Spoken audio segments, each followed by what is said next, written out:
wrestling fans, thanks for clicking the dreaded D Rose report. You know, you give people all the breaks in the world, all the help they can get, and they still end up being an ass. Yep. Scott Hall. He was arrested Friday in Florida for domestic disturbance with his girlfriend, reports TMZ, that's in everybody's business. And according to the arrest report obtained by the website, Hall allegedly choked out his girlfriend in a drunken fit of rage. Hall's girlfriend, Lisa Howe, said he's been drinking for days, and when they got into an argument Friday evening, that's what happened. Anyway, Howe says she got into her car, drove away from his residence in a blind rage. Hall grabbed her by the throat, tried to pull her out of the driver's seat, and when confronted by police, Hall appeared heavily intoxicated with an unknown white secretion flowing from both sides of his mouth. He denied getting violent. Police observed several signs of physical injuries on Howe, though, including red marks around her neck, so Hall was placed under arrest for domestic battery. His arrest requires 2 sets of handcuffs due to his large stature, which is probably more fat than anything anymore. Hall could not immediately be booked in jail because he was too intoxicated. He was taken to a nearby hospital to receive medical clearance before he was booked into the Seminole County Jail John E. Polk Correctional Facility. Howe refused to press charges against Hall, though. TMZ says it's unclear whether the case is going to be moving forward in court, and if she doesn't press charges, I can't understand. Stuff just pisses me off. So I don't get pissed off too much with crap like that. Better not say. I got some advertising on this thing. They'll probably have a fit when I say what I really felt. But you guys can, on the comments, go right ahead. Hey, Maurice Goulet, remember old Maurice? She's going to be appearing at the Frank & Son Collectible Show in the City of Industry, California, May 12th, 11 a.m. to 1 p.m.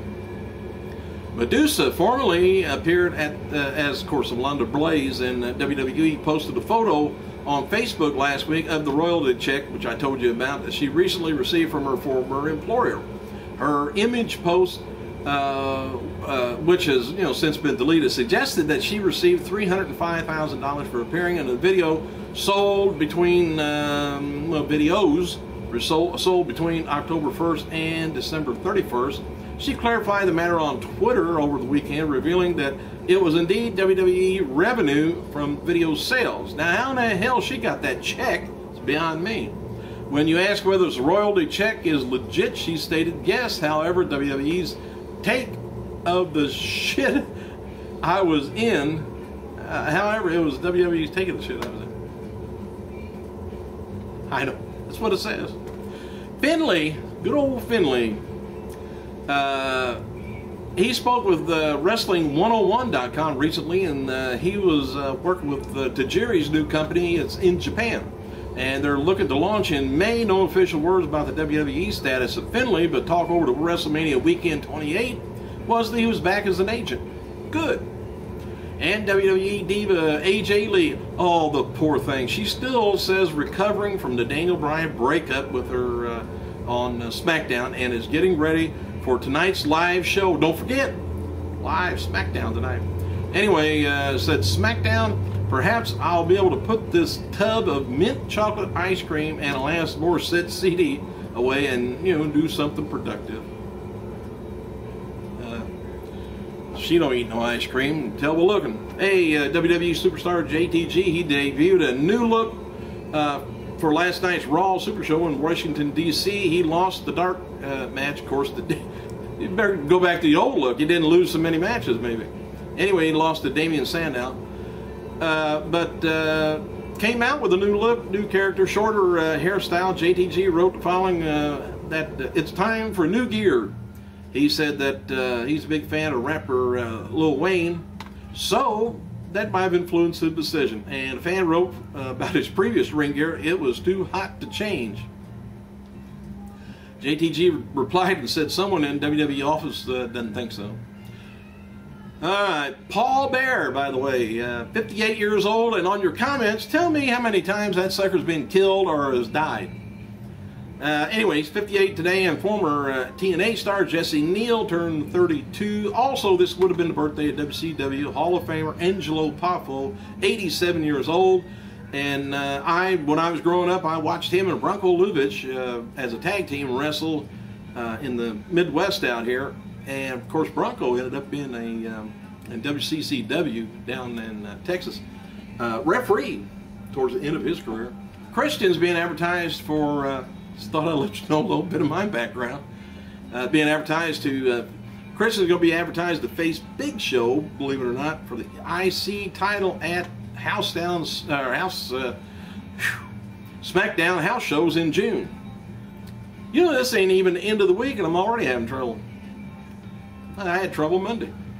Also being advertised for the event's going to be Sheamus defending the World Heavyweight Championship against Daniel Bryan in last man standing bouts. FCW star Abraham Washington, remember him? I like that little bit he did with Tony Atlas. Anyway, he's going to be appearing at last week's, well, I guess he did appear at last week's Raw Super Shows, trying to, we've seen it, trying to convince Mark Henry to hire him as manager. Anyway, Washington did not appear on last night's show, but wrote the following on Twitter: if Mark wants me to win the, help him win the title and take my advice, or anyone else wants to take my advice, call me. CM Punk and taking on Chris Jericho in no DQ matches are booked for several upcoming Raw live events. And a lot of them's got stipulations for the WWE Extreme Rules.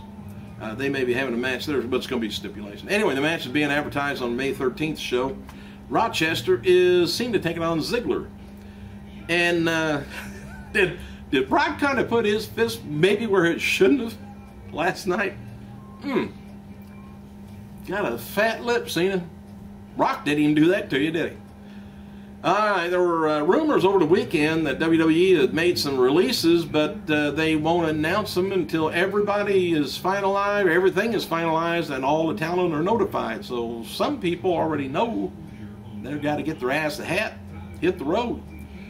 No stipulation is expected to be announced for the Brock Lesnar-John Cena match at Extreme Rules, though. As noted before, TNA requested that WWE send them a superstar to appear on their DVD in exchange for allowing Ric Flair over to the 2012 Hall of Fame and on their DVD. We don't know exactly who the superstar is going to be yet, but there's been someone that has a history with Sting, Hogan, and Flair. And what did you think of the Three Stooges, by the way, since it brought up Hogan? I thought Curly did a pretty good job of Hogan. I couldn't hear what the crowd was chanting, whether they were saying boo or whether they were for it or laughing. I don't know what the reaction was of the crowd. Anyway, Mick Foley, he's going to be returning to the UK August 8th through the 11th on comedy shows at the Edinburgh Fringe Center, or Fringe Festival. I don't know what the Fringe Festival is, but anyway, there are more details coming. WWE DVDnews.com has details on the WWE feature of The Undertaker's WrestleMania streak and hits the stores on July 24th. Every Undertaker WrestleMania match, it will be included in this entirety. And there's going to be an autobiography looking into Taker's WrestleMania career and beyond, which I thought's been done that for a long time now. But, oh, well. They got a little synopsis on here, but we all know about it. And it says now here for the first time, every match in its entirety. I wonder if they're going to black out or, because there used to be a lot of blood in a lot of them matches. Sources within WWE and outside of WWE has confirmed as of now the Bella Twins are scheduled to leave the company when the contracts expired at the end of April, which I think is a big mistake, but speculation is that they want to move on to other things, and if they do and they got some things lined up, that's great, I guess. I'll see them elsewhere. And the Twins wrote the following on last night's, after last night's Raw. It says, don't believe everything you read. Number one tune into WWE Superstars this week. You won't be disappointed. Don't know what that means. It says, don't believe what you hear Bella Army, and how about Cena and Brock's fight? Ooh, it's Twitter stuff. But here's kind of a little thing to take note of. They're campaigning for the Nikki Bella as the next WWE Diva Champion after she picked up a non-title win over Beth Phoenix on last Friday's SmackDown. Well, the Bella Twins are being advertised for an autograph session at the Frank & Sons collectibles place in California, City of Industry, but they're being billed as Brianna and Nicole, formerly the Bella Twins in WWE. So we don't know, but they're also being booked at a convention in New Jersey, but not advertised by the promoter yet, as WWE doesn't allow their talent at their conventions. So he's got them booked, but they're not allowed to be there.